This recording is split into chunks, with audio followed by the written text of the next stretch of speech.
ईदगाह महलार गसिया committee पक्षरु Mohammad जयंती पालन।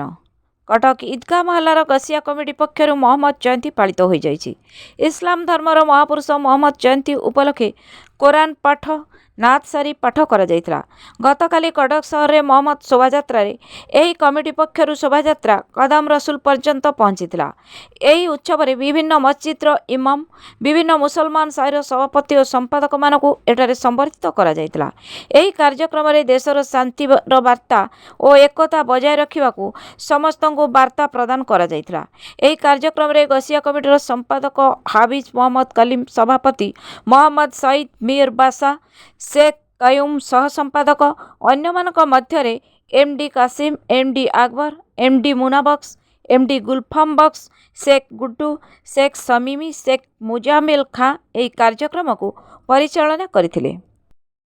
मेरा नाम मौलाना अफरोज आलम मुजाहिदी है। आज हम हाफिज कलीम साहब की दावत में मदऊ हुए। इनका ख्याल ये था कि ईद मिलादुन्नबी के मौके पे चूँकि 1500 साला ये ईद मिलादुन्नबी का जश्न है, इसके इस्तकबाल के लिए तमाम कटक के उलमाए कराम और तमाम मस्जिद के इमाम उन लोगों को मदऊ किया गया ताकि उन लोगों के इस्तकबालिया प्रोग्राम भी हो। उन लोगों के लिए इस्तकबाल के लिए गमछा रखा गया है और दूसरे प्राइजेस भी रखे गए हैं।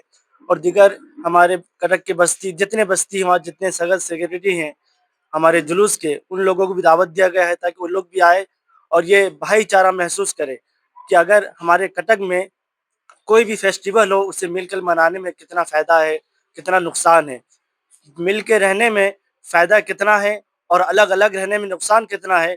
बस ये हमारा मकसद है। अगर एक इकट्ठा रहेंगे एक मुट्ठी की तरह तो बड़े से बड़ी आंधी भी आएगी हमें हिला नहीं पाएगी।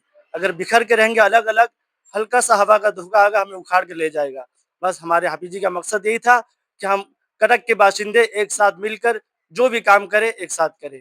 बस मो ना हूँ हाफिज मोहम्मद कलीम हबीबी।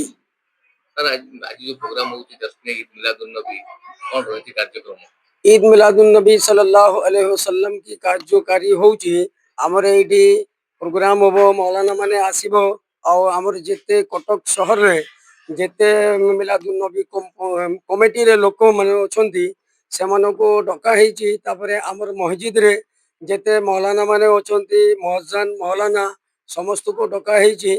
एठी सेमानको माने आमे इज्जत करिबी। तापरे तांको लडू दिया जीवो, गमछा दिया जीवो और तांकर आमे परिचय लेबू जे माने आपण माने जो आछंती का ना पाई आछंती आ कोन पाई आछंती सेटा आमे तांको पचारिबा। से पचारि कि तांको हमरो जहा माने खुशी रे तांको मोहम्मद सल्लल्लाहु अलैहि वसल्लम ना रे जहा देबार होची आमे ताको पेश करिबा। ए होची हमर परिचय दियंत। मो ना होची बादशाह। एटा होची हम ईदगाह कॉलोनी गोटे प्रोग्राम होची हम मोहम्मद को जन्मदिन उपलक्षे। एटा होची हम मोहम्मद को 1500तम जन्मदिन अवसर रे। तो आज आम ये कटक सहर जिते कि मुस्लिम संप्रदायर जहाँ अच्छी जो यहाँ आम घसिया कमिटी तरफ आयोजन कर समस्त माने भाईचारा को माने मंगल कर समस्त आशीर्वाद माने कामना करी गोटे प्रशासन कर तो अभी ये आरंभ हम कौन।